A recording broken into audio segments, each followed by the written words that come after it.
I'm just not sure how to feel about everything that's been happening. I really want to cut loose and just forget about it because it's been nothing but thankless and disturbing, disruptive to my sanity, disruptive to my physical health and safety, disruptive to my financial security, disruptive to my relationships.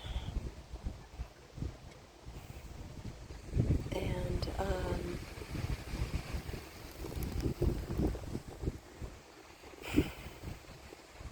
yet I can't because I know too much and it's not right. And I feel like we're so close to being done that we actually already are done. We're already done. And I just kind of want to be here when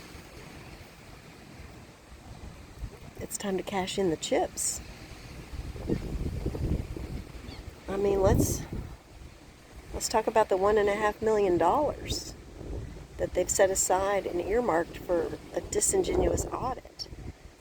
And now they're forming this committee,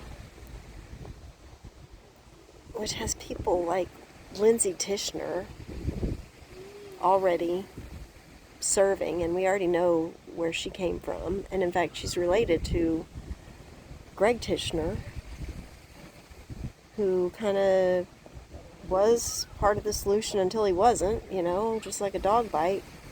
They don't bite until they do. And so many people, when pushed, folded. So many people, when pushed, folded. And I guess it's good to know that she sometimes lunges, so I'm just keeping that from happening. She's a good girl. She just wants to know everybody real well. Well, I know how that is. Thank you.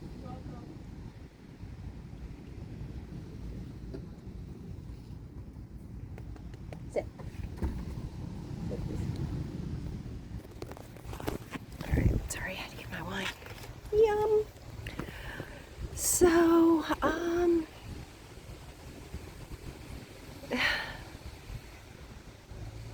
I'm fine. I mean, look at me. Look where I am. I will be fine.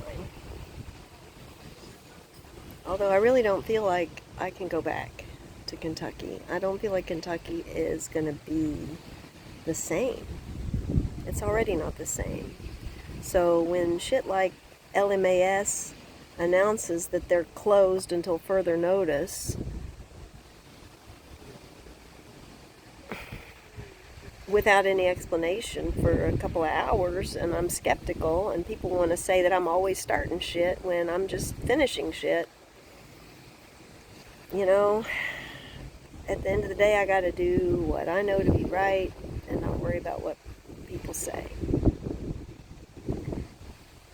And in fact, whenever I have followed that path, things have really, really, really played out well. And so, if you see me not giving two fucks about what people say, just know that it's because I care about what I know to be right, and being able to look in the mirror at the end of the day and following these divinely inspired messages that keep falling into my lap. And when you see me get frustrated, especially at places like the Bishop's Table, where everything that had happened up until then was divinely inspired, and then to get into a space that's supposed to be sanctimonious, is that the word?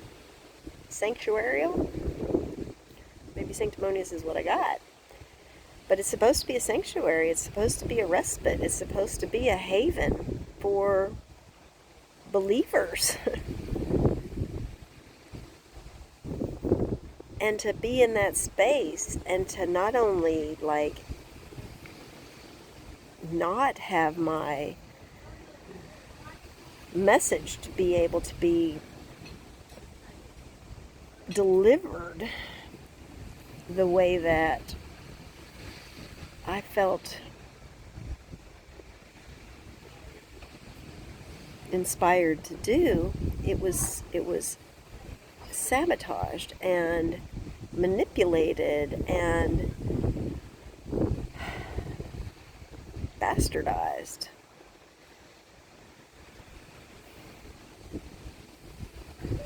And yeah, that put me into a bit of a tailspin. Because when you know where you're supposed to be and what you're supposed to be doing, and others have the power to prevent you, and the prevention comes out of nowhere and is not justifiable,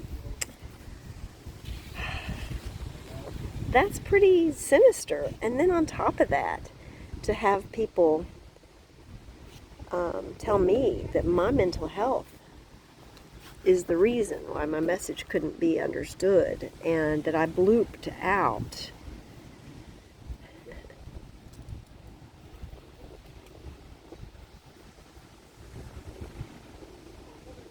And when the reason I blooped out was because I wasn't being believed.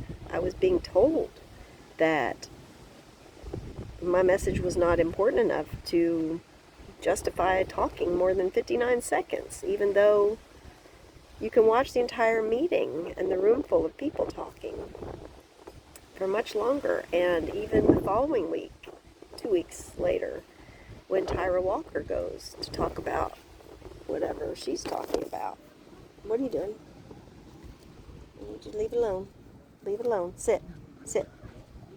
She even said she knew she would only have 3 minutes and that it would go fast. Well, I didn't get 3 minutes. I got less than 1. And the microphone was taken out of my hand. And during the 59 seconds that I was speaking, I told them I had a disability, which was disregarded. My camera was taken from me and aimed in non-productive directions randomly. People were on either side of me setting down papers and acting like they were doing something important. They were asking me questions and talking to me while I'm supposed to be thinking about what it is I want to talk about. Like, how can you not see all the little microaggressions that took place in that 59 seconds and before and after? And again, I'm coming in from the outside of the village saying there are people poised to attack us. So to tell me it's not my turn or my place or there's a process or this or that completely misses the point. And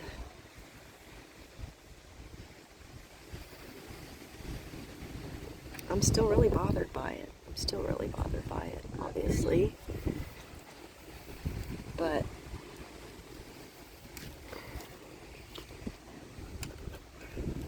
my mental health would be fine if instead of telling me what I'm doing wrong all the time, that's all I ever hear is what I'm doing wrong.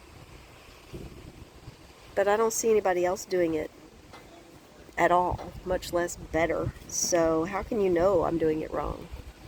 My message is not a pleasant one to hear. How can you know if I'm doing it wrong? Have you tried? Have you tried communicating this message? Because I tried all the right ways that people have told me, including the condescension from the undercover officer who said, take it to polio. This is the kind of stuff that causes people to lose their shit. And if I weren't here in this paradise and it didn't require an airplane ride and a car ride, or 2 airplane rides, and time and money and hassle and inconvenience and a disruption to my peace, who knows what I might be capable of.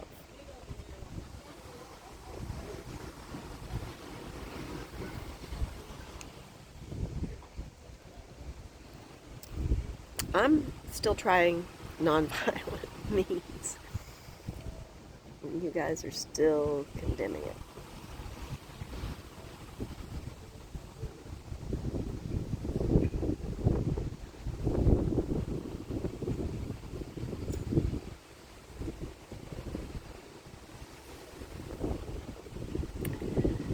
So, I'm just waiting for them to bring my to-go order out because dogs are not welcome here in restaurants for a lot of the same places that they're welcome in the United States. But if you have a service dog like ours, they can fly. She traveled on the airplane. She did so good. And she's still a little free-willed, free-spirited, but it's manageable. And they make great service dogs. Yes, they do. Are you a good service dog? Pepper. Hi. Are you a good girl? Yes. So.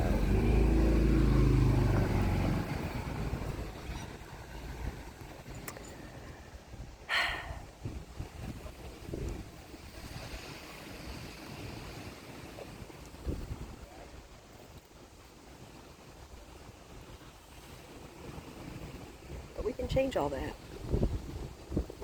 Yes, we can. We can change all of that.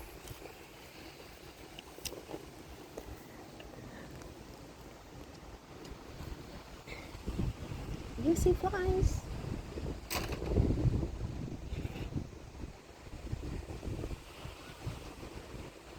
So I want to buy an island. There's a little one out there. That would work. The shelters can be temporary. And if they get destroyed, then we rebuild them. You can use solar.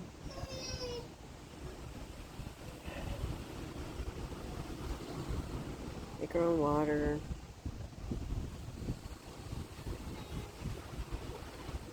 Let the dogs run. Put them on free. We have enough boats for rescue.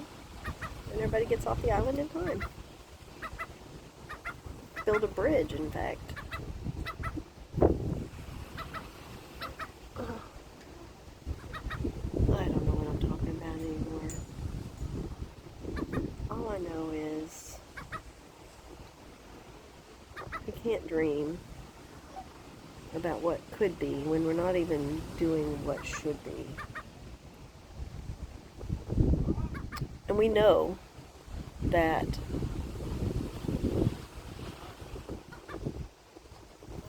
what Morgan McGarvey is facing disqualification for currently in court, regardless of what you think of the plaintiff,